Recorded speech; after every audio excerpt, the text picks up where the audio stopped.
ଜୀବନର ସବୁଠାରୁ ବଡ଼ ଭୁଲ କ'ଣ ଜାଣିଛ? ଆମେ ଚେଷ୍ଟା କରିବା ପୂର୍ବରୁ ହାରି ଯାଉଛୁ। ତୁମେ ମଧ୍ୟ କେବେ ଭାବିଛ କି ମୋ ଦ୍ୱାରା କିଛି ହେବ ନାହିଁ, ମୋ ପାଖରେ ଟ୍ୟାଲେଣ୍ଟ ନାହିଁ, ଲୋକେ କ'ଣ କହିବେ? କିନ୍ତୁ ସତ୍ୟ କଥା ହେଲା, ସଫଳତା ଟ୍ୟାଲେଣ୍ଟରୁ ନୁହେଁ, କନସିଷ୍ଟେଣ୍ଟରୁ ଆସେ। ଏଇ ପୃଥିବୀରେ କେହି ବି ପରଫେକ୍ଟ ନୁହେଁ। ଯେମିତି ତୁମେ ଆଜି ଷ୍ଟ୍ରଗଲ୍ କରୁଛ, ସେମିତି ସବୁ ସକ୍ସେସଫୁଲ୍ ଲୋକ କେବେ ନା କେବେ ଷ୍ଟ୍ରଗଲ୍ କରିଥିଲେ। ପାର୍ଥକ୍ୟ କେବଳ ଏତିକି, ସେମାନେ ହାରି ନଥିଲେ। ତୁମେ ଯେତେବେଳେ ଥକି ଯାଉଛ, ସେତେବେଳେ ମନେ ପକାଅ ତୁମେ କାହିଁକି ଆରମ୍ଭ କରିଥିଲ।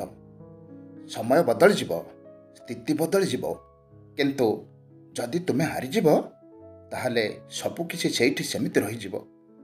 ତେଣୁ ଆଜିଠୁ ନିଷ୍ପତ୍ତି ନିଅ। ଲୋକେ ହସନ୍ତୁ, ଲୋକେ ଡାଉଟ୍ କରନ୍ତୁ, ତୁମେ ତୁମ ପଥରେ ଚାଲିଯାଅ। କାରଣ ଦିନେ ସେହି ଲୋକ ତୁମ ସକ୍ସେସ୍ ଦେଖି ତୁମ ପାଇଁ କ୍ଲାପ୍ କରିବେ।